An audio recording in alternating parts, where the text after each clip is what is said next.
Ladies and gentlemen, get the book Dr. Joshua Bowen wrote, The Atheist Handbook to the Old Testament. It is extremely full of knowledge and information for anyone, as well as join the Patreon. There's hundreds of videos that have been not released to the internet. You can ask questions and I will record them with these scholars in high definition. I do that all the time. You can also personal message me and you help the community grow. Thanks a lot. Dr. Joshua Bowen, I have another Patreon supporter, John. He has a question. And he says, any comments on origins or even influences of Job in the Bible? Damn you, John. Just kidding. Yes. Okay, tough question. Anytime you talk about origins and influences of biblical texts in their ancient Eastern settings, it can be difficult. So Job is, part of this wisdom literature tradition. Everybody thinks it's the earliest text, right, in the Hebrew Bible. It's not. It's probably written, sometime after the 7th century or later. I don't know that I could pinpoint it more than that. But of course, the Book of Job talks about a guy named Job who, because of this bet, for a lack of a better term, between God and the adversary. That's not a great word, but whatever. That the adversary is allowed to take all these things from him. So he loses his health and all his possessions, his family, and then ultimately his health. And he questions, why is this happening? And of course, the whole very long book, he maintains his innocence, his righteousness, and his friends are saying, you must have done something wrong in order to receive this from God. And then ultimately, Job is vindicated. That's an interesting conclusion of the book. But anyway, so this story has sort of we did a video on this a couple years ago on our channel. There's a pretty decent parallel to this. And it's called, the Akkadian name is Ludlo Baal Namaki, which is like, I will praise the Lord of Wisdom. But it's called like the poem of the righteous sufferer. And so you can kind of hear automatically, where it's going and the ties that you can see between it. So you've got this guy, and he, in very similar fashion, he loses all his stuff.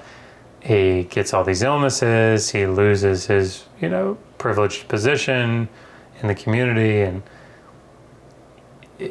so wrestles with this same, I haven't done anything wrong. Why am I suffering? And ultimately Marduk comes back, and it's Marduk that is the deity that the story revolves around, the tensions. And of course, Marduk ultimately heals him.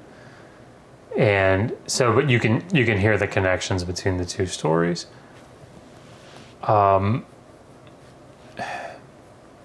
The question of direct influence, again, is a complicated one. I think there are definitely places in the Hebrew Bible that, you can posit that the person or the writer or the group of writers, whatever, is engaging in a direct polemic against a particular story or against a particular, against a particular text. So I think the Enuma Elish falls into that category in something like Genesis 1. Other places, I think it's harder to nail down. I don't know that I would say that. I think this is a trope, is what I'm saying, in the ancient Near East. This sort of, a guy does good and still suffers and doesn't know why. I think this is a trope. So I don't know that I would make the argument that the writer or writers of Job are sitting down and saying, all right, I'm thinking of Ludlo Baal Namaki, and I'm writing the story based on that. I don't think that's what's happening. Now, this is not my area of expertise, so other people that write on this sort of thing. But there are other, like Akkadian sort of these types of wisdom texts that talk about people suffering. So it's not like it's, I think it's just a trope that we see in the ancient Near East and the Hebrew Bible. So yeah, I don't know that there's any direct borrowing. I think it's probably just, this is a thing that we talk about. It's a thing that we write about. I guess it'd be similar to, like, you know, the trope about the hero that loses everything, you know, and goes on a journey to find himself or something. Like, we have that today. It's not that we're thinking back to ancient stories or something to write them. It's that this is a trope. Maybe the question, it was phrased, you could tell, obviously, for direct influence, but I like the way you've kind of turned it to say, okay, we don't have like we can see at least that it's doing this. And if it is, maybe we haven't come across, you know, someone who's written on it that might say, hey, we think this is, but if this is a trope, that's an interesting point, because then you could actually show a lot of tropes like this in other writings. Yeah. And even if they didn't copy any particular book, oral ideas like this are probably passed around all over the place. Yeah, and I think it's even more than just thinking about it in oral or written form. It's just a mindset, the way that people think, the things that they wrestle with. Yeah, I mean, think about it. We wrestle with these same things today, right? Why do bad things happen to good people?